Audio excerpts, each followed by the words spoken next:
పర్యావరణ కాలుష్యం అంటే పర్యావరణంలో భౌతిక, రసాయనిక, జీవ సంబంధమైన మార్పులు కలగడాన్ని పర్యావరణ కాలుష్యం అని అంటాము.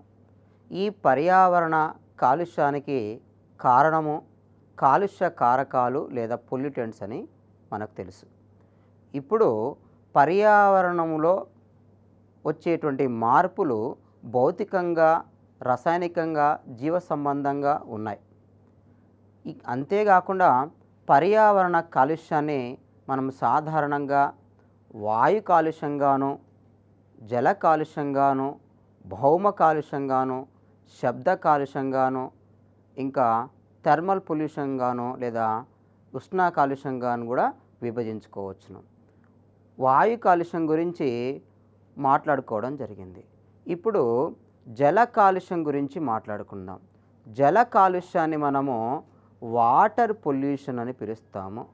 జల కాలుష్యము లేదా వాటర్ పొల్యూషన్ అంటే ఏమిటి అంటే, వాటర్ అంటే నీరు, నీటి యొక్క సహజ లక్షణాలలో మార్పు రావడం, అంటే నీటికి ఉన్నటువంటి ధర్మాలలో, నీటికి ఉన్నటువంటి లక్షణాలలో మార్పు రావడాన్ని మనము జల కాలుష్యం అని పిలుస్తాము. ఆ నీటికున్న లక్షణాల్లో మార్పులు రావడానికి కారణం ఏమిటి అంటే కాలుష్య కారకాలు, ఆ పొల్యూటెంట్స్. ఓకే, పొల్యూటెంట్స్ ఫలితంగా మనకు నీటి యొక్క లక్షణంలో మార్పు వస్తుంది. దాన్ని మనము వాటర్ పొల్యూషన్ లేదా జల కాలుష్యం అని పిలుస్తున్నాము. మరి ఈ జల కాలుష్యాన్ని కలగచేసేటువంటి కారకాలు ఏమున్నాయి అనే విషయాన్ని మాట్లాడుకున్నట్లయితే, ముందుగా ఒకటి మురుగు నీరు అని పిలుస్తున్నాం. మురుగు నీరు మరియు వ్యర్థ పదార్థాలు. మురుగునీరు అంటే సీవేజ్ వాటర్, సీవేజ్ అని పిలుస్తాం. మురుగునీరు వ్యర్థ పదార్థాలు మనకు జల కాలుష్యానికి మొదటి కారకం అని పేర్కొంటున్నాం. అంటే ఈ సీవేజ్ అంటే ఈ మురుగునీటిలో అనేక రకాల అణుఘటకాలు ఉన్నాయి. ఈ అనేక రకాల అణుఘటకాలు మురుగునీటిలో ఉండడం వలన అవి నైట్రేట్లే కావచ్చు, పాస్పేట్లే కావచ్చు, సల్ఫేట్లే కావచ్చు, ఇతర అణుఘటకాలే కావచ్చు. ఆ అణుఘటకాలు కలిగి ఉన్నటువంటి మురుగునీరు వచ్చి సహజ సిద్ధంగా ఉన్నటువంటి మంచినీటిలో చేరడం ఫలితంగా ఆ నీరు కలుషితమైపోతుంది. దాన్ని మనము కలుషిత నీరు అని పిలుస్తున్నాము. కాబట్టి ఈ మురుగునీటి ద్వారా, ఆ మురుగునీటి అంటే కలుషితమైన నీరు, ఈ కలుషితమైన నీటిలో అనేక రకాల పదార్థాలు వచ్చి చేరాయి. తద్వారా నీటి లక్షణాన్ని మార్చేశాయి. కాబట్టి జల కాలుష్యానికి ఒక కారణము మురుగునీరు మరియు వివిధ రకాల వ్యర్థ పదార్థాలు ఉన్నాయి. ఆ వేస్ట్ డిస్పోజల్ అంటే వేస్ట్ ఆర్ డిస్పోజల్ మెటీరియల్ కూడా నీటిలో చేరడం ఫలితంగా మనకు నీటి యొక్క లక్షణము లేదా నీటి యొక్క గుణము, ధర్మము మారుతుంది. కాబట్టి ఇక్కడ మురుగునీరు, వ్యర్థ పదార్థాలు అనేవి మనకు జల కాలుష్యాన్ని కలుగజేస్తున్నాయి. అంతేకాకుండా రెండవ అంశం తీసుకున్నట్లయితే పారిశ్రామిక వ్యర్థ పదార్థాలు. పారిశ్రామిక వ్యర్థ పదార్థాలు కూడా మనకు జల కాలుష్యానికి కారణము. అంటే పరిశ్రమల నుంచి విడుదలయ్యేటువంటి, ఈ పరిశ్రమల నుంచి విడుదలయ్యేటువంటి వ్యర్థాలు నీటిలో వచ్చి చేరడం ఫలితంగా నీరు ఆ సహజ లక్షణాన్ని కోల్పోతుంది. కాబట్టి అప్పుడు అది కలుషిత నీరుగా మారుతుంది. కాబట్టి పారిశ్రామిక వ్యర్థాలు నీటిలో చేరడం ఫలితంగా నీటి యొక్క గుణంలో మార్పు వస్తుంది, అది కలుషిత నీరుగా మారుతుంది. మరి ఈ పారిశ్రామిక వ్యర్థాలను నేరుగా నదులలో కానీ లేదా నీటి కొలనులో కానీ సరస్సుల్లో కానీ చేర్చకుండా ఉండడానికి మనకి భారత ప్రభుత్వము ఒక పథకాన్ని ప్రవేశపెట్టింది. ఆ పథకమే గంగా యమున పథకము. అంటే Ganga action plan, Yamuna action plan. అంటే Ganga action plan, Yamuna action plan అని ఎందుకు ఈ 2 పేర్లే వాడుకున్నారు? గంగా యాక్షన్ ప్లాన్ అంటే గంగా కార్యాచరణ పథకము, యమునా యాక్షన్ ప్లాన్ అంటే యమునా కార్యాచరణ పథకము. అంటే ఇక్కడ కార్యాచరణ పథకాన్ని యాక్షన్ ప్లాన్ అని పిలుస్తున్నాము.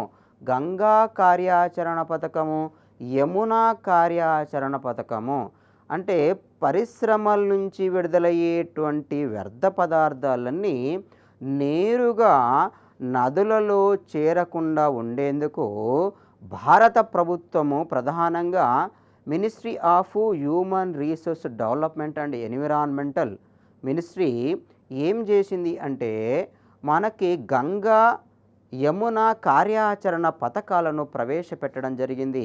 ఈ గంగా యమున కార్యాచరణ పథకాల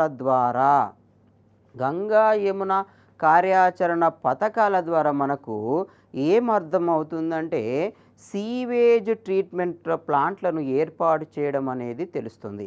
ఏం ఏర్పాటు చేయాలి? సీవేజ్ ట్రీట్మెంట్ ప్లాంట్స్ అంటే ఎస్టీపీలు. ఎస్టీపీ, ఎస్ అంటే సీవేజ్, టీ అంటే ట్రీట్మెంట్, పి అంటే ప్లాంట్స్ అంటే మురుగునీటిని శుద్ధి చేసేటువంటి ఈ ప్లాంట్స్ ఏర్పాటు చేయాలి అనేటువంటి విషయం మనకు అర్థమవుతుంది. గంగా కార్యాచరణ పథకం, యమునా కార్యాచరణ పథకము ద్వారా భారతదేశములో వివిధ ఎస్టీపీలను ఏర్పాటు చేయాలనేటువంటి సిఫారసు రావడం జరిగింది. ఒక గంగా నదిని శుద్ధి చేయడమే కాకుండా, యమునా నదిని శుద్ధి చేయడమే కాకుండా దేశములో ఉన్నటువంటి వివిధ నదుల సంరక్షణ కోసం అంటే ప్రధానంగా వివిధ నదులు మనకు అవి ఒక నీటి రీసోర్స్గా ఉపయోగపడుతున్నాయి. కాబట్టి ఆ నదులలో వ్యర్థాలు నేరుగా కలవకుండా ఉండడం కోసము ఈ 2 యాక్షన్ ప్లాన్లను రూపొందించడం జరిగింది. వీటి యొక్క ముఖ్య ఉద్దేశం ఏంటంటే నీటి శుద్ధి కేంద్రాలను, సీవేజ్ ట్రీట్మెంటు ప్లాంట్స్లను, మురుగునీటి శుద్ధి కేంద్రాలను ఏర్పాటు చేయడం దేశం అంతటా. కాబట్టి ఇక్కడ పారిశ్రామిక వ్యర్థాలు నేరుగా విడుదల కాకుండా ఎస్టీపీలలో శుద్ధి చేయబడి ఆ తర్వాత మాత్రమే నదులలోకి కానీ లేదా నీటి నిల్వ కేంద్రాల్లోకి విడుదల చేయాలి. ఓకే, ఇది 2వ అనుఘటకానికి సంబంధించినటువంటి వివరణ. ఇక 3వది ఏంటిది? వ్యవసాయ వ్యర్థ పదార్థాలు. ఇక్కడ వ్యవసాయ వ్యర్థ పదార్థాల గురించి మాట్లాడుకున్నట్లయితే ఈ వ్యవసాయ వ్యర్థ పదార్థాలు అంటే ఏమిటి అంటే వ్యవసాయములో మనము వివిధ రకాల ఎరువులను మరియు వివిధ రకాల క్రిమి సంహారక పెస్టిసైడ్సే కావచ్చు, ఇన్సెక్టిసైడ్సే కావచ్చు, ఫంగిసైడ్సే కావచ్చు, అవి హెర్బిసైడ్సే కావచ్చు, వివిధ రకాల క్రిమి సంహారకాలను వాడడం ఫలితంగా అవి నేరుగా ఎక్కడికి చేరుతున్నాయి? నీటిలోకి చేరుతున్నాయి. ఆ నీటిలోకి చేరడం వల్ల నీరు కలుషితమవుతుంది. అంటే వ్యవసాయములో ఉపయోగించేటువంటి వివిధ రకాల రసాయనాలు లేదా ఎరువుల ఫలితంగా, కృత్రిమ ఎరువుల ఫలితంగా మనకి ప్రధానంగా జల కాలుష్యము ఏర్పడుతుంది. అంటే ఇక్కడ పంట పొలాలలో మనము దిగుబడి అధికం చేయడం కోసము ఏం చేస్తున్నాము? నైట్రేట్లను ఎరువు రూపంలో వాడుతున్నాం. ఈ నైట్రేటును ఎరువు రూపంలో వాడడం వల్ల అది భూమిలో ఉన్నటువంటి జలములో కలిసిపోతుంది. భూమిలో ఉన్నటువంటి జలములో కలిసిపోవడం వల్ల ఆ భూమిలో ఉన్నటువంటి నీరు కలుషితమవుతుంది. ఆ కలుషితమైనటువంటి నీటిని తాగడం ఫలితంగా ఏమవుతుంది? ఆ కలుషితమైన నీరు తాగడం వల్ల ఆ జీవిలో ఉన్నటువంటి రక్తంలో, ప్రధానంగా మానవుల్లో ఉన్నటువంటి రక్తంలో కానీ ఏదైతే జీవి ఆ నీటిని వినియోగించుకుంటుందో ఆ జీవిలో ఉన్నటువంటి రక్తములో ఆ నైట్రేట్ కలిసిపోతుంది. తద్వారా ఆ రక్తములో ఉన్నటువంటి హీమోగ్లోబిన్తో కలిసిపోయి అది మిథనో హీమోగ్లోబిన్గా మారుతుంది. ఆ మిథనో హీమోగ్లోబిన్ వలన ఏమవుతుందంటే రక్తములో ఆక్సిజన్ యొక్క పరిమాణము తగ్గిపోతుంది. కాబట్టి రక్తంలో ఆక్సిజన్ పరిమాణం తగ్గిపోయినప్పుడు శ్వాస సంబంధమైనటువంటి వ్యాధులు రావడానికి అవకాశం ఉంటుంది. కాబట్టి అక్కడ అవస్థలు ఏర్పడుతున్నాయి.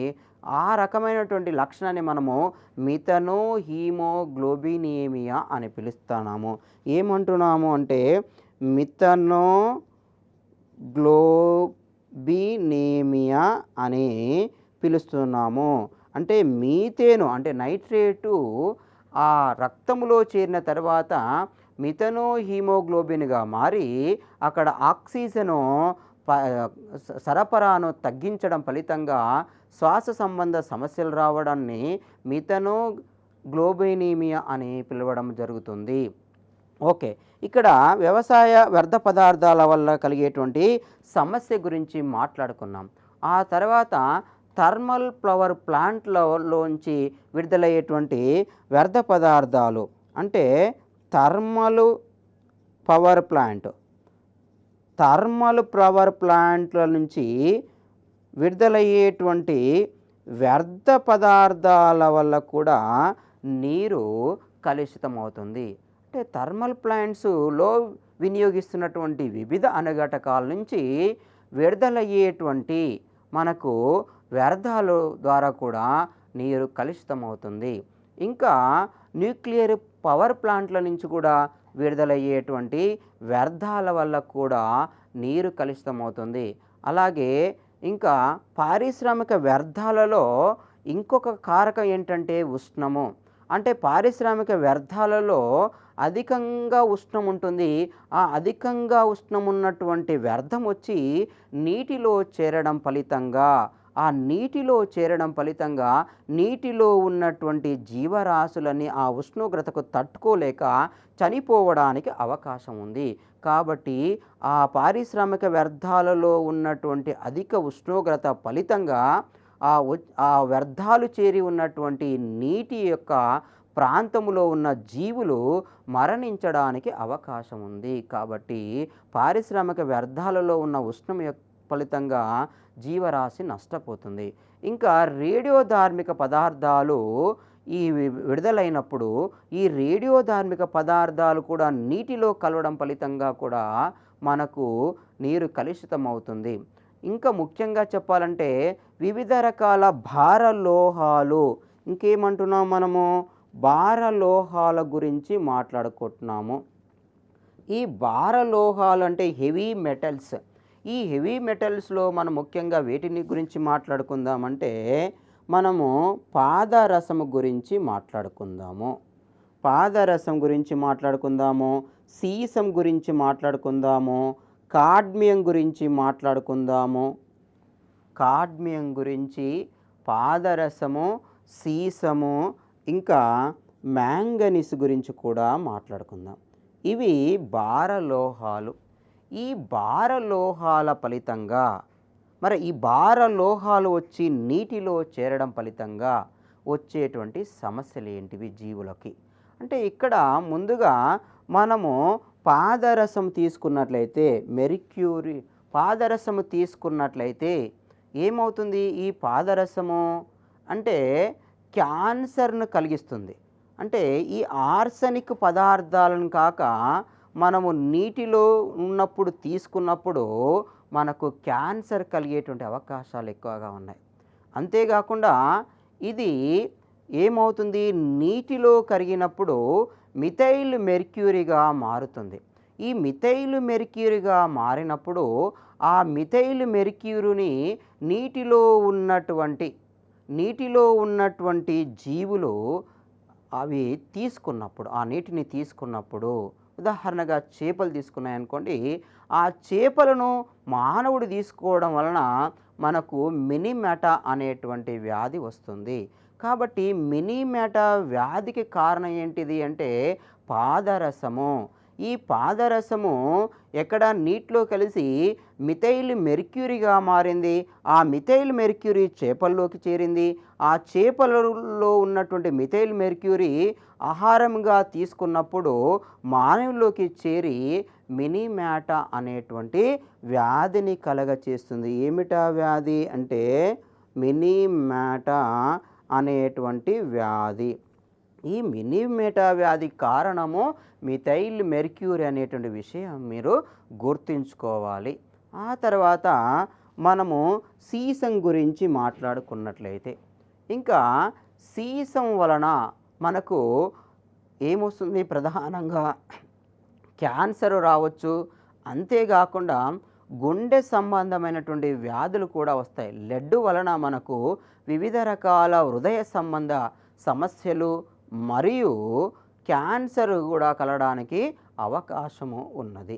ఇంకా ఆ తర్వాత మనము కాడ్మియం గురించి మాట్లాడుకున్నట్లయితే, ఈ కాడ్మియం వలన మనకు ఏమి కలుగుతుంది అంటే, నీటిలో కాడ్మియము వివిధ పరిశ్రమల నుంచి విడుదలై చేరడం ఫలితంగా ఈ కాడ్మియం ఉన్నటువంటి నీటిని తీసుకోవడం ఫలితంగా మనకు మొదటగా దేని మీద ప్రభావం కనబడుతుందంటే, మూత్రపిండాల మీద మనకు ప్రభావం ఉంటుంది. అంటే మూత్రపిండాలు క్షీణించిపోవడానికి అవకాశం ఉంటుంది. కాబట్టి ఈ మూత్రపిండాల మీద ప్రభావం చూపించేటువంటి భారలోహము ఏంటంటే కాడ్మియము. కాబట్టి కాడ్మియం అనేది ప్రధానంగా మూత్రపిండ సంబంధ సమస్యలను మరియు మూత్రపిండాల క్షీణతను ప్రభావితము చేస్తుంది అనే విషయాన్ని మీరు గుర్తుపెట్టుకోవాలి. ఇంకొక మాటలో చెప్పాలంటే, కొన్నిసార్లు ఇది ఎముకల మీద కూడా ప్రభావితం చేస్తుంది.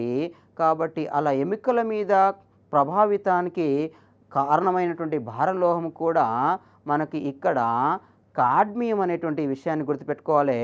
కొన్నిసార్లు ఇది ఆస్టియోమలేషియాను అంటే ఆస్టియాలజీ అనగానే ఎముకల అధ్యయనం అని తెలుసు. కాబట్టి ఇక్కడ ఎముకలకు సంబంధించినటువంటి సమస్యకు ఇది కారణమవుతుంది. ఇది కాడ్మియానికి సంబంధించిన వివరణ. ఇంకా మ్యాంగనీస్ని తీసుకున్నట్లయితే, ఈ మ్యాంగనీస్ అనేది ఏమిటి? మనకు ఇది కూడా భారలోహం. ఈ మ్యాంగనీస్ వలన మనకు ఎలాంటి సమస్యలు రావడానికి అవకాశం ఉంటుంది అంటే, మ్యాంగనీస్ వలన సాధారణంగా కంటి మీద సమస్యలు వస్తాయి. అంటే కంటి సంబంధమైనటువంటి సమస్యలు రావడానికి లేదా అంధత్వము రావడానికి కారణమైనటువంటి భారలోహం ఏంటంటే మ్యాంగనీస్. కాబట్టి మ్యాంగనీస్ వలన కంటి జబ్బులు రావడానికి అవకాశం ఉంటుంది ప్రధానంగా. అంతేకాకుండా అంధత్వము కూడా రావడానికి, బ్లైండ్నెస్ కూడా రావడానికి మనకు అవకాశం ఉంటుంది. అంటే మ్యాంగనీస్ వల్ల కంటి జబ్బులు లేదా అంధత్వం రావడానికి అవకాశం ఉంది. కాడ్మియం ఫలితంగా మనకు మూత్రపిండాల సంబంధ వ్యాధులు లేదా ఆస్టియోమలేషియా రావడానికి అవకాశం ఉంది. వాదరసం వలన మనకు ప్రధానంగా క్యాన్సర్తో పాటుగా మినిమెటా వ్యాధి రావడానికి అవకాశం ఉంటుంది. మరి ఇంకొక మాటలో చెప్పాలంటే, ఈ కాడ్మియం వలన కూడా అంటే ఈ కాడ్మియం వలన కూడా ఇథాయి అనేటువంటి వ్యాధి వస్తున్నట్టుగా కూడా గుర్తించారు. అంటే ఇథాయి అనేటువంటి వ్యాధి రావడానికి కారణమైనది కూడా కాడ్మియం అనేటువంటి విషయాన్ని మీరు గుర్తుపెట్టుకోవాలి. అంటే పాదరసం అనగానే మనకు మినిమెటా అనేటువంటి విషయం, మిథైల్ మెర్క్యూరీ అనగానే మనకు మినిమెటా గుర్తుంది. కాబట్టి క్యాన్సర్ గుర్తుంది. అలాగే లెడ్ అనగానే గుండె సంబంధ సమస్యలు, క్యాన్సరు, ఇలా వివిధ రకాల సమస్యలు లేదా వ్యాధులు జీవులలో కలగడానికి కారణం ఏంటంటే భారలోహాలు. కాబట్టి ఒకటే విషయము, మనము కాడ్మియము, మ్యాంగనీసు, సీసము, పాదరసము వలన కలిగేటువంటి సమస్యలను వరుసగా గుర్తుంచుకోవడం అవసరము. ఇంకా మరి ఇతర సమస్యలు ఏంటివి అంటే, తాగే నీటిలో ఫ్లోరైడ్ చేరడము. అంటే మనం తాగే నీటిలో గాక ఫ్లోరైడ్ అధికంగా ఉన్నది అనుకోండి, ఏమేమి సమస్యలు వస్తాయి? తాగే నీటిలో ఫ్లోరైడ్ అధికంగా ఉన్నప్పుడు మనకి వచ్చేటువంటి జబ్బు ఏంటిదంటే ఫ్లోరోసిస్. దీన్ని ఏమంటున్నామంటే ఫ్లోరోసిస్ అంటే దంతాలు వైపు చారలు ఏర్పడి, దంతాలు చారలు ఏర్పడము, ఎముకలు వంగిపోవడం. మనకు ఎముకలు వంగిపోయి దంతాలలో పసుపు కలర్లో ఉన్నటువంటి, పసుపు వర్ణములో ఉన్నటువంటి చారలు ఏర్పడము, ఇది ఫ్లోరోసిస్ లక్షణము. ప్రధానంగా ఎముకలన్నీ మెత్తగా మారి ఎముకలన్నీ వంగిపోవడానికి అవకాశం ఉంటుంది. అంటే వాస్తవంగా మన ఎముకలలో కాల్షియము, ఫాస్ఫేట్ ఉన్నది. మరి ఈ ఫ్లోరైడ్ పోయి ఎక్కడ చేరుతుంది అంటే కాల్షియం దగ్గర పోయి చేరుతుంది. కాబట్టి కాల్షియం దగ్గర పోయి ఈ ఫ్లోరైడ్ చేరడం ఫలితంగా ఆ ఎముకలు ఏమైపోతున్నాయి, ఈ వంగిపోవడానికి అవకాశం ఉంది. దాన్ని మనము ఫ్లోరోసిస్ అని పిలుస్తున్నాము. ఈ ఫ్లోరోసిస్ అనేది మనము ఒక్క మాటలో చెప్పాలంటే ఎముకల వెరుపు వ్యాధిగా పేర్కొంటాము. కాబట్టి ఫ్లోరైడ్ అధికంగా ఉన్నటువంటి తెలంగాణ రాష్ట్రంలో ఉన్న జిల్లా ఏంటంటే నల్లగొండ. కాబట్టి నల్లగొండ జిల్లా ఫ్లోరైడ్కు అధికంగా ఉన్నటువంటి కేంద్రముగా మీరు గుర్తుపెట్టుకోవాలి. ఫ్లోరైడ్ వల్ల వచ్చే సమస్య ఏంటంటే ఫ్లోరోసిస్. ఈ ఫ్లోరోసిస్ ఎక్కడ రావడానికి కారణం ఏంటంటే ఫ్లోరైడ్ పోయి కాలుష్యం ఎముకల్లో ఉన్నటువంటి ఆ కాలుష్యము దగ్గర చేరడము.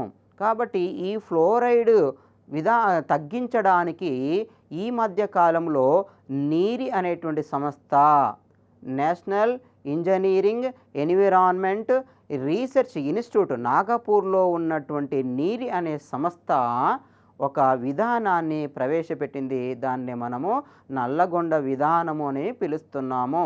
అంటే ఫ్లోరైడ్ ప్రభావాన్ని తగ్గించడం కోసం వచ్చినటువంటి ఒక విధానము అది. ఇలా జల కాలుష్యానికి సంబంధించినటువంటి కారణాల గురించి మనం మాట్లాడుకున్నాం. ఒకటి మురుగునీరు వ్యర్థ పదార్థాలు, పారిశ్రామిక వ్యర్థ పదార్థాలు, వ్యవసాయ వ్యర్థ పదార్థాలు, థర్మల్ ప్లాంట్ల నుంచి విడుదలయ్యేటువంటి వ్యర్థ పదార్థాలు, న్యూక్లియర్ ప్లాంట్ల నుంచి విడుదలయ్యేటువంటి వ్యర్థ పదార్థాలు, రేడియో ధార్మిక వ్యర్థ పదార్థాలు, భారలోహాలు మరియు తాగే నీటిలో ఉన్నటువంటి ఫ్లోరైడ్. అంటే సాధారణంగా తాగే నీటిలో 0.5 ppm ఉంటే నష్టం లేదు. అంతకంటే ఎక్కువగా ఫ్లోరైడ్ గాక ఉన్నట్లయితే అది ఫ్లోరోసిస్కు దారితీస్తుంది. మనము నీటిని పరీక్షించినప్పుడు 1.5 ఉంటుంది, 3 ఉంటుంది, ఇంకా 5 కూడా ఉంటుంది. కాబట్టి ఇది ప్రమాదానికి కారణము, అంటే ఫ్లోరోసిస్కు త్వరగా కారణమవుతుందనే విషయాన్ని మనము గుర్తుంచుకోవాలి. ఇది జల కాలుష్యానికి సంబంధించినటువంటి కారకాలకు సంబంధించిన వివరణ. ఇప్పుడు జల కాలుష్యాన్ని నివారించాలి అంటే ఏమేమి చర్యలు చేపట్టాలి? ముందుగా జల కాలుష్యాన్ని నివారించాలి అంటే ఒకటి శుద్ధి విధానాన్ని అనుసరించాలి. అంటే దాన్నే సీవేజ్ ట్రీట్మెంట్ అని పిలుస్తున్నాము. అంటే సీవేజ్ ట్రీట్మెంట్ మురుగునీరు శుద్ధి చేయడము. ఈ మురుగునీరు శుద్ధి చేయడంలో మనకు ప్రధానంగా 2 పద్ధతులు ఉన్నాయి. ఒకటి ప్రాథమిక శుద్ధి విధానం, ప్రైమరీ ట్రీట్మెంటు. రెండవది సెకండరీ ట్రీట్మెంట్ లేదా బయలాజికల్ ట్రీట్మెంట్. ఈ ప్రైమరీ ట్రీట్మెంట్ని మనము ఫిజికల్ ట్రీట్మెంట్ అంటున్నాము. అంటే మురుగునీటిలో ఉన్నటువంటి ఘన పదార్థాలను కానీ లేదా వివిధ రేణువులను కానీ వడపోత ద్వారా వేరు చేయడం, దాన్నే సీక్వెన్షియల్ ఫిల్ట్రేషన్ అని పిలుస్తాము. వరుస క్రమములో వరుసగా వడపోత చేయడం ఫలితంగా మనకి ఆ మురుగునీటిలో ఉన్నటువంటి ఘన పదార్థాలన్నీ వేరవుతాయి. దాన్ని మనము సీక్వెన్షియల్ ఫిల్ట్రేషన్ అని పిలుస్తున్నాము. అదొక ఫిజికల్ ట్రీట్మెంట్, భౌతిక శుద్ధి ప్రక్రియ. ఆ తర్వాత మనము సెడ్మెంటేషన్ ప్రక్రియ అనుసరిస్తాము. అది కూడా భౌతిక శుద్ధి ప్రక్రియే. ఆ తర్వాత రెండవది ఏంటంటే బయలాజికల్ ట్రీట్మెంట్. దాన్ని మనం సెకండరీ ట్రీట్మెంట్ అని పిలుస్తున్నాము. ద్వితీయ శుద్ధి విధానము. ఈ ద్వితీయ శుద్ధి విధానములో ఏం చేస్తున్నామంటే ఏరేషన్ ట్యాంకులను ఉపయోగిస్తాం. అంటే వాయుపూరితమైనటువంటి నీటి శుద్ధి కేంద్రాలను లేదా ప్లాంట్లను ఉపయోగిస్తారు. అంటే నిరంతరం ఆక్సిజన్ ఆ ప్లాంట్లలోకి సరఫరా చేయడము, అంతేకాకుండా వాటి లోపల ఫ్లాక్స్లను అంటే బ్యాక్టీరియాలు లేదా శిలీంధ్రాలకు సంబంధించినటువంటి సమూహాలు ఉండడము లేదా చేర్చడము. ఆ సమూహాలు ఆ కర్బన పదార్థం అంటే ఆ మురుగునీటిలో ఉన్నటువంటి కర్బన పదార్థాన్నంతా ఆక్సీకరణం చెందించి ఆ బీఓడి విలువను లేదా ఆ మురుగు గాఢతను తగ్గించేటువంటి పని చేస్తాయి. దాన్ని మనము బయలాజికల్ ట్రీట్మెంట్ అని పిలుస్తున్నాము. అంటే తద్వారా మనకు యాక్టివేటెడ్ స్లెడ్జ్ వచ్చేస్తుంది. కాబట్టి రెండవ ప్రక్రియ ఏంటంటే బయలాజికల్ ట్రీట్మెంటు, అంటే జీవ శుద్ధి ప్రక్రియ. అంటే ఈ వివిధ రకాల సూక్ష్మజీవులను ఉపయోగించి ఆక్సిజనిత పరిస్థితులను కల్పించి మురుగునీటిని మనకు ప్లాంట్లలో శుద్ధి చేసేటువంటి విధానమే మనము బయలాజికల్ ట్రీట్మెంట్ అని పిలుస్తున్నాము. ఆ తర్వాత వచ్చినటువంటి అనుఘటకమే యాక్టివేటెడ్ స్లడ్జ్. ఈ యాక్టివేటెడ్ స్లడ్జ్ని మనము ఏం చేస్తున్నాము అంటే ఎనిరోబిక్ స్లడ్జ్ డైజెస్టర్లోకి మారుస్తాము. అవాయుపూరితమైనటువంటి పరిస్థితిలోకి మార్చి ఆ అవాయుపూరిత పరిస్థితిలోకి విడుదల చేసినటువంటి ఆ పదార్థాలను స్లడ్జ్ను మనం ఏం చేస్తామంటే అవాయుపూరిత బ్యాక్టీరియాల ద్వారా విచ్ఛిన్నము చేయిస్తాం. ఆ అవాయుపూరిత బ్యాక్టీరియాల్లో ప్రధానంగా ఉండేవి ఏంటంటే మిథనోజెనిక్ బ్యాక్టీరియాలు. ఈ మిథనోజెనిక్ బ్యాక్టీరియాలు ఆ అవాయుపూరిత పరిస్థితులలో ఆ స్లడ్జ్ను విచ్ఛిన్నము చేసి అందులో ఉన్నటువంటి సేంద్రియ పదార్థాన్నంతా విచ్ఛిన్నము చేసి మనకు గోబర్ గ్యాస్ను లేదా బయోగ్యాస్ను విడుదల చేస్తాయి. అంటే బయోగ్యాస్ ఉత్పత్తి అనేది ఎనిరోబిక్ స్లడ్జ్ డైజెస్టర్లో జరుగుతుంది. ఆ బయోగ్యాస్ అనేది వాయువుల మిశ్రమం అని మాట్లాడుకున్నాము. అందులో మనకు మీథేను, కార్బన్ డైఆక్సైడ్, H2 లేదా H2S అనేది ఉంటుందని మనకు తెలుసు. కాబట్టి మిథనోజెనిక్ బ్యాక్టీరియా అక్కడ ఉంటుంది అనే విషయం మనకు తెలుసు. ఈ బయోగ్యాస్ లేదా గోబర్ గ్యాస్ను మనకు ఈ ఫ్యూయల్గాను లేదా మనం ఇంధనముగాను వాడుకుంటున్నాము. లేదా మనకు లైటనింగ్ కోసం కూడా, అంటే కాంతిని ఇవ్వడం కోసం, కాంతి కోసం కూడా మనము వాడుకుంటున్నాం అనే విషయం మీరు గుర్తుపెట్టుకోవాలి. ఓకే, మొత్తం మీద ఈ గ్యాస్ ఉత్పత్తికి కూడా ఈ వ్యర్థము తోడ్పడుతుందనే విషయం మనకు ఇక్కడ అర్థమవుతుంది. ఆ తర్వాత మనము ఇక ఐఆర్ఆర్ఐ అంటే IRRI అంటే international rice research institute. International rice research institute అనేటువంటి సంస్థ అంతర్జాతీయ వరి పరిశోధన కేంద్రం సంస్థ మనకు ఫిలిప్పైన్స్లోని మనీలాలో కలదు. ఈ మనీలాలో ఉన్నటువంటి ఈ పరిశోధన కేంద్రం ఏం చేసిందంటే మడ్ బాల్ టెక్నిక్ను ప్రవేశపెట్టింది. ఈ మడ్ బాల్ టెక్నిక్ను ప్రవేశపెట్టడం ద్వారా ఏమి లాభం ఉంది మనకు అంటే ఈ కృత్రిమ ఎరువుల వాడకం అనేది తగ్గించడానికి సాధ్యమైంది. అంటే కృత్రిమ ఎరువుల వాడకము తగ్గడం ఫలితంగా మనకు జల కాలుష్యం అనేది తగ్గుతుంది. ఈ జల కాలుష్యం తగ్గించడం కోసము కృత్రిమ ఎరువుల వాడకాన్ని తగ్గించాలనేటువంటి ఆలోచన IRRI చేయడం జరిగింది. దానిలో ఏం చేశారంటే ఏదైతే ఎరువులు వాడుతున్నారో అవి మృత్తికలో కలిసిపోయేటట్టు అవి మనకు మృత్తికలో ఉన్న జలాన్ని కలుషితం చేయకుండా ఉండేటట్లు ప్రయత్నాలు చేసి సఫలీకృతమై కావడం జరిగింది. దాన్ని మనం మడ్ బాల్ టెక్నిక్ అని పిలుస్తున్నాము. దాన్ని ప్రవేశపెట్టింది ఏంటంటే ఇంటర్నేషనల్ రైస్ రీసెర్చ్ ఇన్స్టిట్యూట్. ఇవి ఈ జల కాలుష్యానికి తగ్గించడానికి అనుసరించేటువంటి కొన్ని నివారణ చర్యలు. ఆ తర్వాత మనము భౌమ కాలుష్యం గురించి మాట్లాడుకుందాము. భౌమ కాలుష్యము ఇప్పటి వరకు మనము జల కాలుష్యానికి కారణమగునట్టు కాలుష్య కారకాల గురించి మరియు కాలుష్యాన్ని తగ్గించడం కోసము తీసుకోవలసినటువంటి లేదా అనుసరించవలసినటువంటి నివారణ చర్యల గురించి మాట్లాడుకున్నాం. ఇప్పుడు భౌమ కాలుష్యము లేదా సాయిల్ పొల్యూషన్ అంటే ఇక్కడ మృత్తిక లోపల వివిధ రకాల వ్యర్థాలు చేరడం ఫలితంగా ఆ భూమి యొక్క స్వభావము మారుతుంది. తద్వారా మనకు సమస్యలు ఎదురవుతాయి. దాన్ని మనము భౌమ కాలుష్యము అని పిలుస్తున్నాము. అంటే భౌమ కాలుష్యానికి కారణం ఏంటివి అంటే గృహాల నుండి విడుదలవుతున్నటువంటి వివిధ కాలుష్య కారకాలు. మనము ఉదాహరణగా తీసుకున్నట్లయితే గృహ అవసరాల కోసం వినియోగించినటువంటి వస్తువులన్నీ, పూర్తిగా వినియోగించుకోకుండా పాక్షికంగా మనము బయట పడేయడం జరుగుతుంది. తద్వారా ఏమవుతుంది, ఆ నేల కాలుష్యము లేదా భౌమ కాలుష్యము ఏర్పడడానికి అవకాశం ఉన్నది. అంతేకాకుండా మనం ఇంటిలో వంట కోసం ఉపయోగించేటువంటి కూరగాయలు కానీ ఇంకా ఇతర పదార్థాలలో కూడా మనం పూర్తిగా వినియోగించుకోవట్లేము. తద్వారా మనము వాటిని బయట పడేసినప్పుడు అది భౌమ కాలుష్యానికి మూలమవుతుంది. ఇంకా నేలను అధికంగా వినియోగించుకోవడం వల్ల కూడా మనకు ఏమవుతుంది అంటే భౌమ కాలుష్యము జరగడానికి అవకాశం ఉన్నది. మరి నేలను అతిగా వాడడం ఏంటి అంటే ఇక్కడ ఒక మాటలో చెప్పాలంటే మనకు నేలలో ఒక పంట కోసము ఉపయోగించాము.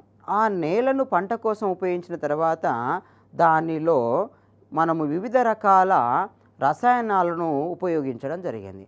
వివిధ రకాల ఎరువులను, వివిధ రకాల రసాయనాలను వాడినప్పుడు అప్పుడు ఆ భూమి యొక్క స్వభావము కోల్పోవడానికి అవకాశం ఉంది. అంటే ఎలాంటి విరామం ఇవ్వకుండా లేదా భూమి మృత్తిక తిరిగి తన యొక్క స్వభావాన్ని తెచ్చుకోకముందే మళ్ళీ మనము అది వాడకంలోకి తీసుకున్నట్లయితే అప్పుడు మృత్తికలో కాలుష్యము పెరగడానికి అవకాశం ఉంటుంది. అంటే ఇక్కడ ఎరువులు అధికంగా వాడడము, రసాయనాలు అధికంగా వాడడం వల్ల అవి మృత్తికలో నిల్వ ఉండి అవశేషాల రూపంలో అవి మృత్తిక స్వభావాన్ని, మృత్తిక ధర్మాన్ని పాడు చేస్తాయి. కాబట్టి మృత్తిక నుంచి వచ్చే ప్రయోజనము పొందకుండా పంట నష్టపోవడానికి అవకాశం ఉంది. కాబట్టి నేలను అధికంగా వాడడం ఫలితంగా కూడా మనకు నేల కాలుష్యం అనేది సంభవిస్తుంది. లాభం బదులు నష్టము వస్తుంది. నెక్స్ట్ వివిధ రకాల ఘన పదార్థాలు నేల మీద వేయడం ఫలితంగా కూడా ప్రధానంగా మనకు ప్లాస్టిక్ని తీసుకున్న, పాలిథిన్ తీసుకున్న, ఇతర అల్యూమినియం సంబంధించినటువంటి పదార్థాలను తీసుకున్న లేదా ఉత్పత్తులను తీసుకున్న అవి నేలలో త్వరితగతిన విచ్ఛిన్నం చెందవు. అలాంటి విచ్ఛిన్నము చెందినటువంటి పదార్థాలు ఆ నేలలో ఎక్కువ కాలం నిల్వ ఉండడం ఫలితంగా అవి వివిధ రకాల సమస్యలను తీసుకొస్తాయి. కాబట్టి ఈ ఘన పదార్థాల ఫలితంగా కూడా మనకు ఈ నేల కాలుష్యము జరగడానికి అవకాశం ఉంది. చెత్తనే కావచ్చు, చెత్త ఎక్కువ కాలము నిల్వ ఉన్న లేదా చెత్తలో ఉన్న విధాన ఘటకాలు త్వరితగతిగా విచ్ఛిన్నం చెందకపోవడం వల్ల కూడా మనకు ఆ సాయిల్ పొల్యూషన్ ఏర్పడుతుంది. అంతేకాకుండా ఇప్పుడు ఆ చెత్త ద్వారా కూడా ఏమవుతుంది, మనకు వివిధ రకాల సూక్ష్మజీవులు ఉత్పత్తి కావడానికి అవకాశం ఉంది. వివిధ రకాల సూక్ష్మజీవులు ఇక్కడ ఏం చేస్తున్నాయంటే ఉపయోగకరమైన సూక్ష్మజీవులను నాశనం చేయడమే కాకుండా మృత్తిక యొక్క స్వభావాన్ని కూడా మార్చివేస్తాయి.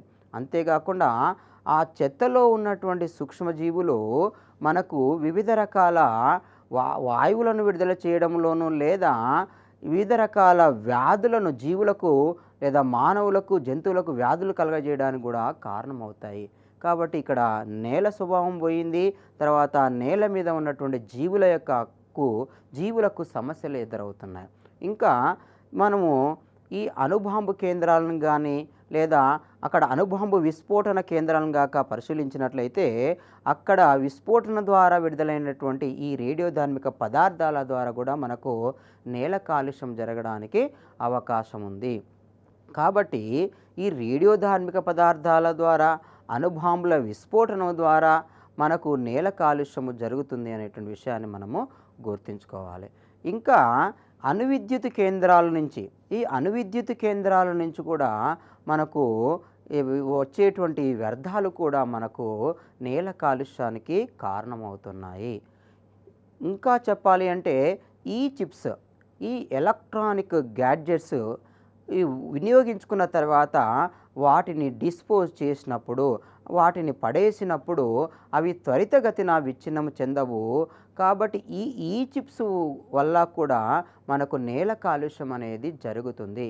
మరి ఈ చిప్స్ ఈ నిర్వహణ కోసము అంటే ఈ చిప్స్లో వచ్చినటువంటి ఈ వ్యర్థాల నిర్వహణ కోసము ఈ మధ్య కాలంలో ఒక నిర్వహణ కేంద్రము పనిచేస్తున్నది.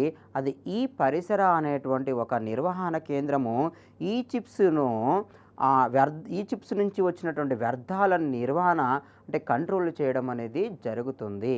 కాబట్టి ఇది కూడా ఈ చిప్స్ కూడా మనకు ఒక భౌమ కాలుష్యానికి కారణం అనే విషయాన్ని తెలుసుకోవాలి.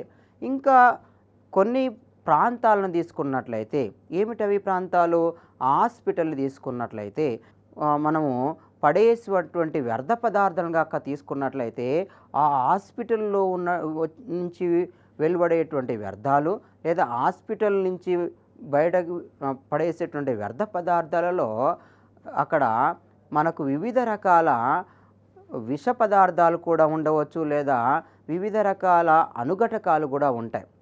వాటిని ముందుగా ఏం చేస్తారంటే అతి భస్మీకరణం చేస్తారు. అంటే వీటిని ఇన్సిరేషన్ చేస్తారు. ఈ ఇన్సిరేషన్ చేయడం ఫలితంగా ఆ వ్యర్థాలన్నిటిని నాశనం చేయడానికి, వాటి యొక్క ప్రభావాన్ని పూర్తిగా తగ్గించడానికి అవకాశం ఉంటుంది. కాబట్టి ఇక్కడ ఈ ఘన పదార్థాలను ప్రధానంగా హాస్పిటల్లో నుండి వచ్చినటువంటి వ్యర్థ పదార్థాలన్నిటినీ అతి భస్మీకరణం లేదా ఇన్సిరేషన్ ద్వారా మనం ఆ వ్యర్థ ప్రభావాన్ని తగ్గిస్తారనే విషయాన్ని గుర్తుపెట్టుకోవాలి. అయితే ఈ మధ్య కాలంలో పైరాలసిస్ అనేటువంటి ఒక విధానం వచ్చింది. ఏమిటా విధానము అంటే పైరాలసిస్. ఈ పైరాలసిస్ అంటే ఏమిటి? పైరాలసిస్ అనేది ఇన్సిరేషన్ పద్ధతికి ఒక ప్రత్యామ్నాయ విధానము. పైరాలసిస్ అనేది ఇన్సిరేషన్ పద్ధతికి ఒక ప్రత్యామ్నాయ విధానము. మరి ఈ పైరాలసిస్ అంటే ఏమిటో తెలుసుకోవాలి కదా మనము. పైరాలసిస్ అంటే ఆక్సిజను లేకుండా, అంటే O2 లేకుండా, లేదా ఆక్సిజను నియంత్రిత పరిస్థితులలో, ఆక్సిజను నియంత్రిత పరిస్థితులలో, ఆక్సిజను లేకుండానైనా లేదా ఆక్సిజన్ నియంత్రిత పరిస్థితులలో పదార్థాలను మండించడాన్ని మనము పైరాలసిస్ అని పిలుస్తాము. ఆక్సిజన్ లేకుండా లేదా ఆక్సిజన్ నియంత్రిత పరిస్థితులలో ఈ ఘన పదార్థాలను మండించడాన్నే పైరాలసిస్ అని పిలుస్తాము. ఇది ఇన్సిరేషన్ విధానానికి ప్రత్యామ్నాయ పద్ధతి. సాధారణంగా మరి ఘన పదార్థాలైనటువంటి ఏమిటి ఘన పదార్థాలు? మనకు సాధారణంగా మనకు వంట చెరుకు ఉన్నది, నెక్స్ట్ ఈ కొబ్బరి పీచు ఉన్నది, లేదా కొబ్బరి ముక్కలు ఉన్నాయి, తర్వాత చెత్త ఉన్నది, ఇంకా జీడి మామిడి పెంకు ఉన్నది, తర్వాత వివిధ రకాల గింజల పెంకులు ఉన్నాయి, తర్వాత మనకు ఈ రంపపు పొట్టు ఉంది, ఇంకా ఇతర పదార్థాలు ఉన్నాయి. ఇవన్నీ ఘన పదార్థాలు. వాస్తవంగా ఈ ఘన పదార్థాలను మండించడానికి మనకు ఎసిటిక్ ఆమ్లం కానీ, ఎసిటోన్ కానీ, మిథైల్ ఆల్కహాల్ కానీ ఉపయోగిస్తారు. ఈ మిథైల్ ఆల్కహాల్, ఎసిటోన్, ఎసిటిక్ ఆమ్లాన్ని వివిధ రకాల ఘన పదార్థాలను మండించడానికి ఉపయోగించడం జరుగుతుంది. మరి ఇక్కడ ఏమంటున్నాము పైరాలసిస్లో అంటే ఆక్సిజన్ లేకుండా లేదా ఆక్సిజన్ నియంత్రిత పరిస్థితుల్లో మనము ఈ ఘన పదార్థాలను మండించడాన్ని మనం పైరాలసిస్ అంటాము.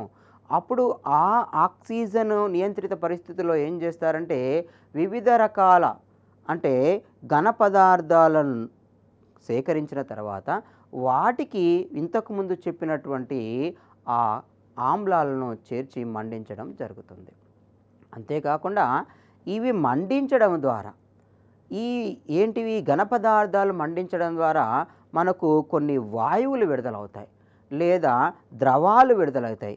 ఆ విడుదలైనటువంటి వాయువులను లేదా ద్రవాలను ఇంధనంగా కూడా వాడుకోవచ్చు. అంటే పైరాలసిస్ అనే ప్రక్రియను అనుసరించడం వల్ల ఏమవుతుంది? ఘన పదార్థం అనేది మండించడం జరుగుతుంది. ఆ ఘన పదార్థం మండించడము ద్వారా వచ్చినటువంటి వాయువు కానీ లేదా ద్రవము కానీ ఇంధనముగా ఉపయోగపడుతుందనే విషయం మీరు గుర్తుంచుకోవాలి. అంటే పైరాలసిస్ అనే ప్రక్రియ ఇంధన ఉత్పత్తికి తోడ్పడుతుంది.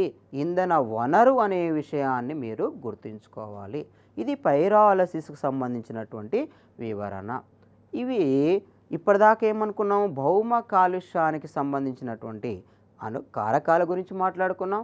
ఇంకా భౌమ కాలుష్యములో ప్రధానంగా ఉన్నటువంటి ఘన పదార్థాల నిర్వహణకు సంబంధించినటువంటి పైరాలసిస్, ఇన్సిరేషన్ పద్ధతుల గురించి కూడా మనము మాట్లాడుకున్నాము. అంతేకాకుండా ఈ ఘన పదార్థాలను ఇంకేం చేస్తారంటే మనకు సాధారణంగా చేయాల్సింది ఏంటంటే ల్యాండ్ ఫిల్స్ చేస్తారు.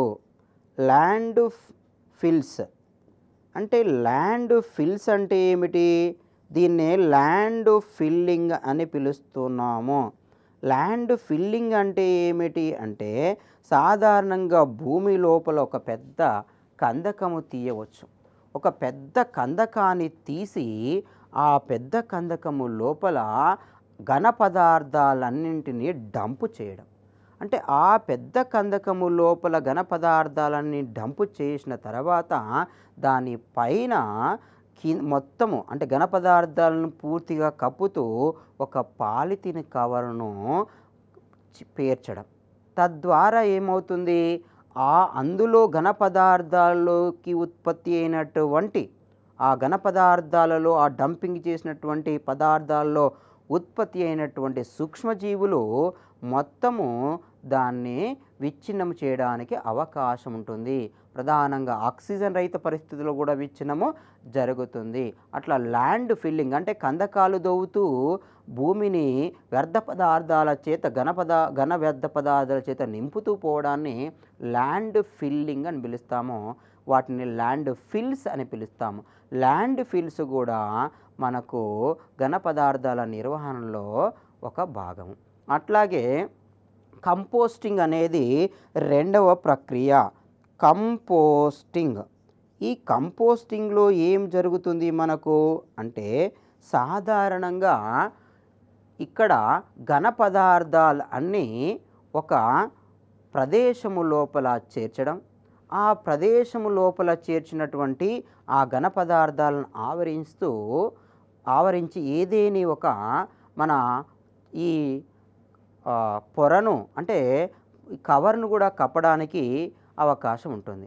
ల్యాండ్ ఫిల్లింగ్లో ప్రాథమికంగా ఏం చేస్తారంటే భూమిని తవ్వి అందులో ఘన పదార్థాలు నింపి వదిలేయడం ఒక ప్రక్రియ. కొన్నిసార్లు కందకాలు తవ్వి వాటిని పూర్తిగా పాలిథిన్ కవర్లో కప్పివేయడం ఒక ప్రక్రియ. ఇక్కడ కంపోస్టింగ్లో ఏం చేస్తున్నారంటే ఒక కందకాన్ని తవ్వి అందులో వివిధ రకాల ఘన వ్యర్థ పదార్థాలను చేర్చి దాన్ని పూర్తిగా మట్టితో నింపడము, మట్టితో కవర్ చేయడం ఫలితంగా అందులో ఏం జరుగుతుంది, వివిధ రకాల సూక్ష్మజీవులు ఉత్పత్తి అయ్యి ఆ సూక్ష్మజీవులు ఆ సెల్యులోజు లేదా ఇతర కర్బన పదార్థాలు కలిగి ఉన్నటువంటి ఘన పదార్థాలు మొత్తాన్ని విచ్ఛిన్నము చేయడం జరుగుతుంది. తద్వారా మనకు ఒక కంపోస్ట్ ఎరువు ఉత్పత్తి జరుగుతుంది. అంటే కంపోస్టింగ్ ద్వారా మనకి ఏం సాధ్యమవుతుందంటే ఎరువు ఉత్పత్తి సాధ్యమవుతుంది. కాబట్టి కంపోస్టింగ్ ప్రక్రియ అనేది ఇక్కడ ముఖ్యమైనటువంటి ప్రక్రియగా మనం గుర్తుంచుకోవాలి. ఇక్కడ భౌమ కాలుష్యాన్ని తగ్గించడంలో ఘన పదార్థాల నిర్వహణలో ఒక ప్రక్రియగా గుర్తుంచుకోవాలి. ఇవి ఘన పదార్థాల అంటే భౌమ కాలుష్య పదార్థాల నిర్వహణకు సంబంధించినటువంటి కంట్రోల్కి సంబంధించినటువంటి అంశాలు. ఇప్పుడు శబ్ద కాలుష్యం గురించి మాట్లాడుకుందాం. సౌండ్ పొల్యూషన్ గురించి మాట్లాడుకుందాం.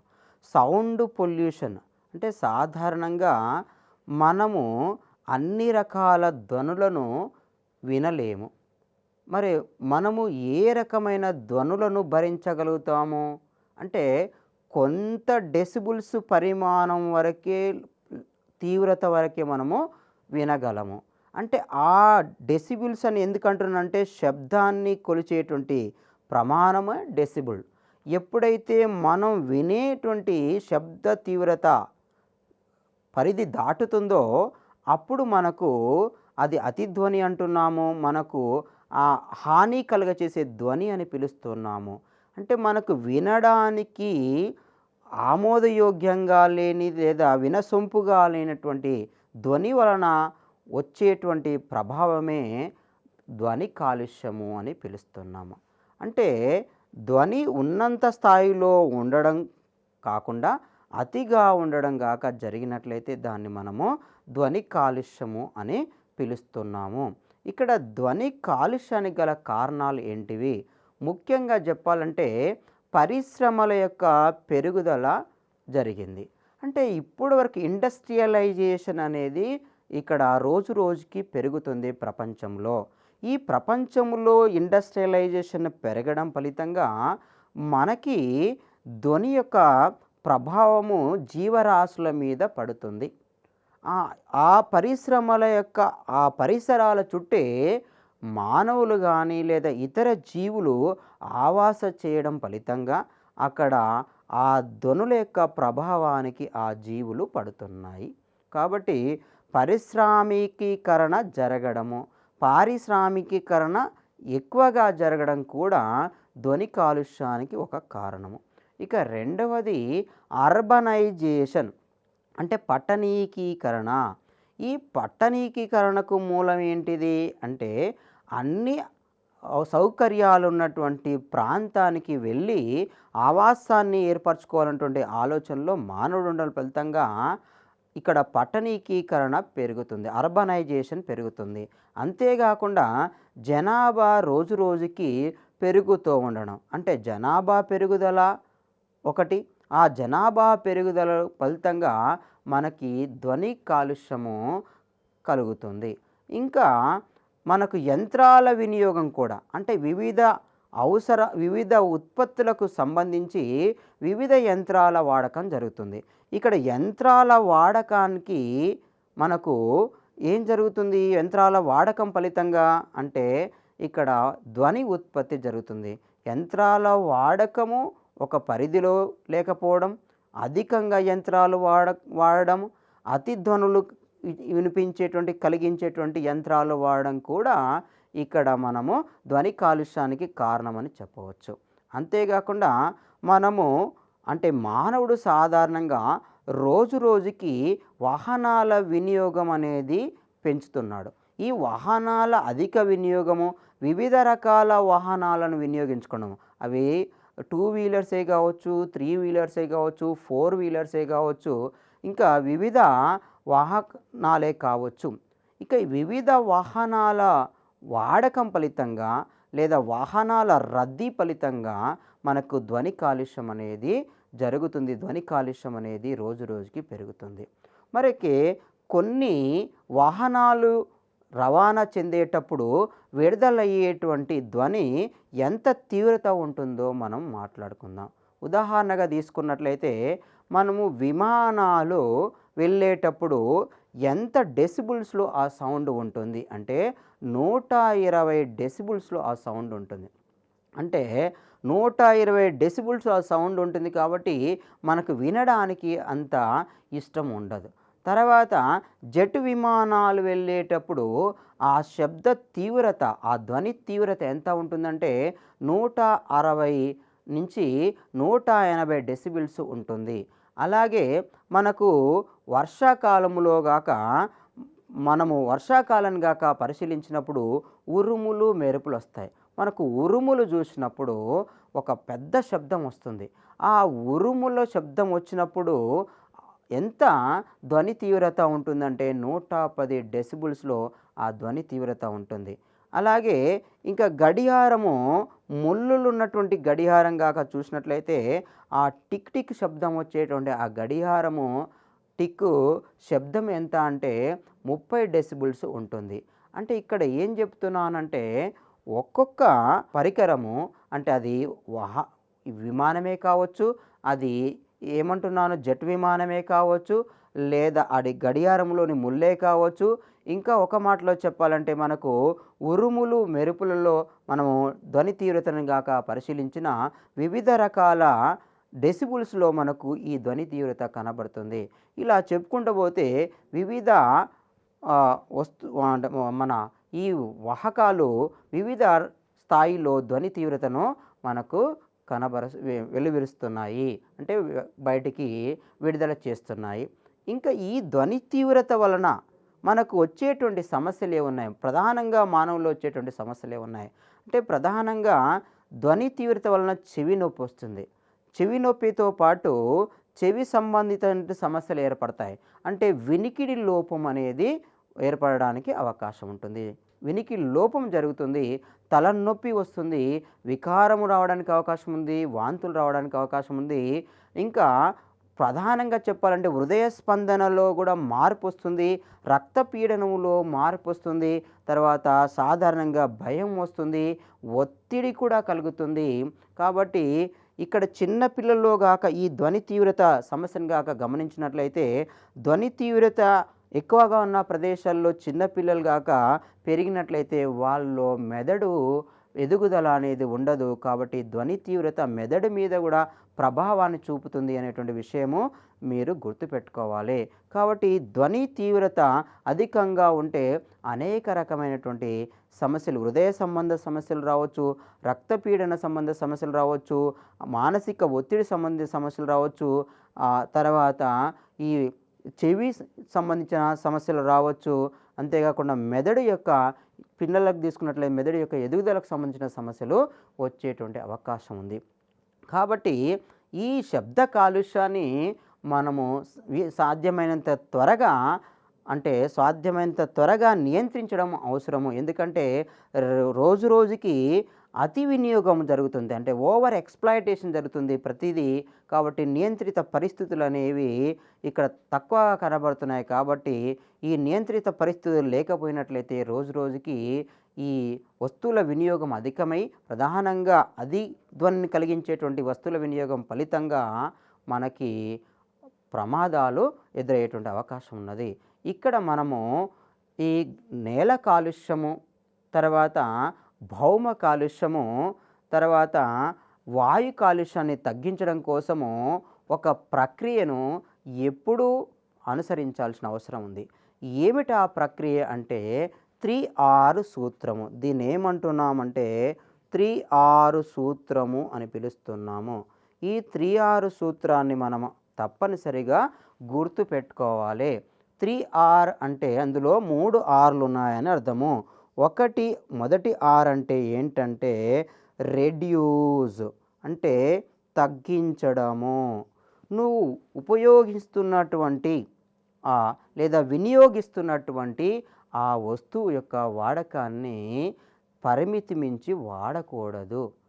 అధికంగా వాడకుండా నువ్వు జాగ్రత్త తీసుకోవాలి. అంటే తగ్గించి వాడడం అనేది ఒక ప్రక్రియ. రెండవది రీయూజ్. రెండవ ఆర్ ఏంటంటే రీయూజ్. ఒకవేళ అది నువ్వు ఉపయోగించినట్లయితే ఆ ఉపయోగించిన దానిని తిరిగి ఉపయోగించేటువంటి ప్రయత్నాన్ని మొదలుపెట్టడము. అంటే ఇక్కడ మనము ఉదాహరణగా ఏదేని వస్తువును మనం వినియోగించిన తర్వాత అది పాడైందని పక్కన పడేస్తాము, కానీ దాన్ని మళ్ళీ ఉపయోగంలోకి తీసుకురావడమే రీయూజ్. ఉదాహరణగా పాలిథిన్ బ్యాగులు తీసుకోండి. పాలిథిన్ ఒకసారి వాడిన తర్వాత పడేస్తాము, కానీ వాటిని తీసుకుపోయి మళ్ళీ ప్రాసెసింగ్ చేసి రీయూజ్లోకి కూడా తీసుకురావచ్చు. కాబట్టి రీయూజ్ అనేటువంటి మనము ప్రక్రియను అనుసరించాలి. తర్వాత మూడవది ఏమంటున్నానంటే 3 రీసైకిల్, అంటే అది పునఃచక్రీయము చెందేటట్టు చూడడము. అంటే సాధారణంగా ఏదేని పదార్థమైనా విచ్ఛిన్నము చెందింది అంటే అందులో ఉన్నటువంటి అణుఘటకాలు పునఃచక్రీయము చెందుతాయి. కాబట్టి ఇక్కడ ఆ అణుఘటకాలు పునఃచక్రీయము చెందిన తర్వాత ఏమవుతాయి? అవి తిరిగి వాటి యొక్క చక్రీయ మార్గములో అవి చేరుతాయి. అవి కర్బన పదార్థములో ఉన్నటువంటి లేదా సేంద్రియ పదార్థంలో ఉన్నటువంటి ఏ అణుఘటకాలు తీసుకున్నా, కార్బన్ తీసుకున్నా, హైడ్రోజన్ తీసుకున్నా, నైట్రోజన్ తీసుకున్నా మనకు ఏమవుతాయి? అవి తిరిగి అవి చక్రీయ పద్ధతిలో పాల్గొంటూ ఉంటాయి. అంటే ఇక్కడ ఏ పదార్థాన్నైనా రీసైకిల్ చేయడం అనేది ఇక్కడ అవసరము. అంటే నేల కాలుష్యాన్ని తగ్గించడానికైనా, భౌమ కాలుష్యాన్ని తగ్గించడానికైనా, జల కాలుష్యానికి తగ్గించడానికైనా మనకు ఉపయోగపడేటువంటి సూత్రం ఏంటంటే 3R సూత్రము. ఈ 3R సూత్రములో మనము రెడ్యూస్ చేసుకోవాలి, అంటే ఓవర్ ఎక్స్‌ప్లాయిటేషన్ జరగకుండా చూసుకోవాలి. తర్వాత అంటే దాన్ని తగ్గించి వాడడం అనేది మాట్లాడుతున్నాము. తర్వాత ఒకసారి వాడిన దాన్ని మనము తిరిగి ఉపయోగించుకునేటువంటి ప్రయత్నం చేయడమే రీయూజ్ అంటున్నాము. తర్వాత మనము రీసైకిల్ అంటే అవి అన్నీ రీసైకిల్ అయ్యేటట్టు చూడాలి. అంటే ఒక ఉదాహరణగా మనం ఆ పదార్థాలను విచ్ఛిన్నం చేయడం ఫలితంగా ఏమవుతుంది, అందులో ఉన్న అణుఘటకాలు రీసైకిల్ అవుతాయి. అంటే ఇక్కడ ఘన పదార్థాలను మనం కంపోస్ట్ చేసినప్పుడు ఏమవుతుంది అంటే అక్కడ మినరలైజేషన్ జరుగుతుంది, ఖనిజీకరణ జరుగుతుంది. ఆ ఖనిజీకరణ తర్వాత అందులో ఉన్న మినరల్స్ అన్నీ ఆ మృత్తికలో కలిసిపోయి ఆ మృత్తిక నుంచి చివరికి వాతావరణంలోకి చేరడం జరుగుతుంది. కాబట్టి ఇక్కడ రీసైకిల్ లేదా పునశ్చక్రీయ పద్ధతిలో కూడా మనము వాడుకోవడం అనేది కూడా అవసరము. కాబట్టి నేల లేదా భౌమ, జల మరియు వాయు కాలుష్యాన్ని నియంత్రించడానికి ఈ 3R సూత్రం అనేది ఉపయోగపడుతుంది.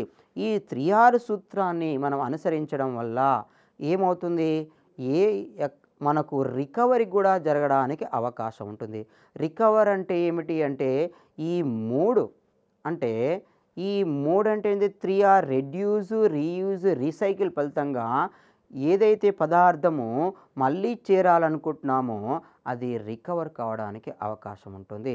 కొన్నిసార్లు రికవరీ గురించిన వివరణ గాక మాట్లాడుకున్నట్లయితే ఒక ప్రాంతములో మనము డీఫారెస్టేషన్ అంటే రోడ్డు వెడల్పులో కానీ లేదా పట్టణీకరణ భాగంలో కానీ లేదా సుందరీకరణ భాగంలో కానీ మనము అక్కడ కొన్ని వృక్షాలను తొలగించినట్లయితే వాటి స్థానములో మరొక ప్రాంతములో వృక్షాలను నాటడాన్ని మనము రికవర్గా కూడా పేర్కొంటాం. అంటే ఒక వస్తువు యొక్క వినియోగము లేదా ఒక అణుఘటకం యొక్క వినియోగాన్ని లేదా ఒక వనరు యొక్క వినియోగాన్ని మనము తొలగించేటప్పుడు ఆ వనరు యొక్క వనరుని వినియోగంలోకి తెచ్చుకునేటప్పుడు దాని యొక్క ఉత్పాదకత కూడా దాని యొక్క అవసరాన్ని కూడా గుర్తించి మరొక స్థానంలో ఏర్పాటు చేయడమే రికవర్గా పేర్కొంటాము. అంటే ఇక్కడ వృక్షాన్ని తొలగించినాము లేదా ఏదైనా ఒక వనరుని తొలగించాము, ఆ వనరు మళ్ళీ ఉత్పత్తికి మరొక ప్రయత్నం చేయడమే రికవర్ అని కూడా పేర్కొంటాం. మొత్తం మీద ఈ 3R సూత్రాన్ని కాక అనుసరించినట్లయితే మనము నేల, జల, మన భౌమ కాలుష్యాన్ని తగ్గించడానికి అవకాశం ఉంది. ఇప్పుడు మనం పరీక్షల్లో వచ్చేటువంటి ప్రశ్నలు గాక మాట్లాడుకున్నట్లయితే ఏమిటి అది, మొదటి ప్రశ్న 3R యొక్క ఉపయోగం ఏమిటి? 3R యొక్క ఉపయోగము ఏమిటి అని తీసుకున్నప్పుడు, ఒకటి నేల కాలుష్యము తగ్గించవచ్చును, నేల కాలుష్యం తగ్గించవచ్చు. బి, జల కాలుష్యము తగ్గించవచ్చు, జల కాలుష్యము తగ్గించవచ్చు. సి, వాయు కాలుష్యము తగ్గించవచ్చు. ఇప్పుడు ఆప్షన్లు ఏమిటంటే, ఒకటి ఏ మాత్రమే, 2 బీసీ మాత్రమే, 3 ఏసీ మాత్రమే, 4 ఏబిసి అనే అంశాలు వస్తాయి. 3R యొక్క ఉపయోగం ఏమిటి అంటే 3R యొక్క ఉపయోగం ఏమిటి అంటే ఈ 3R సూత్రము అనుసరించడం వల్ల మనకు కలిగేటువంటి ప్రయోజనం ఏమిటి అనే విషయాన్ని మీరు గుర్తు తెచ్చుకోవాలి. ఇంతకుముందే చెప్పాను, 3R సూత్రాన్ని అనుసరించడం వల్ల మనం వాయు కాలుష్యాన్ని తగ్గించవచ్చు, జల కాలుష్యాన్ని తగ్గించవచ్చు, మరియు నేల కాలుష్యాన్ని లేదా భౌమ కాలుష్యాన్ని తగ్గించవచ్చు. కాబట్టి ఆన్సర్ ఏమవుతుంది? ఏబిసి అనేటువంటి సమాధానం వస్తుంది. 3R యొక్క ఉపయోగం ఏమిటి అంటే వాయు, జల, నేల కాలుష్యాన్ని తగ్గించడము. ఈ విషయాన్ని మీరు గుర్తుంచుకోవాలి. ఈ రకంగా పర్యావరణ కాలుష్యం గురించి కాక తెలుసుకున్నట్లయితే ఎలాంటి ప్రశ్న వచ్చినా సులభంగా ఆన్సర్ చేయడానికి అవకాశం ఉంటుంది. జల కాలుష్యం గురించి తెలుసుకున్న, భౌమ కాలుష్యం గురించి తెలుసుకున్న, శబ్ద కాలుష్యం గురించి తెలుసుకొని సంక్షిప్తంగా మనము ఒక ముఖ్యమైనటువంటి అంశాలను గాక నోట్స్ రూపంలో పొందుపరుచుకున్నట్లయితే మనకు మర్చిపోకుండా ఉండడానికి అవకాశం ఉంటుంది. మనము కన్ఫ్యూజన్ కాకుండా అవకాశం ఉంటుంది. ఇది కాలుష్య రకాలకు సంబంధించినటువంటి వివరణ.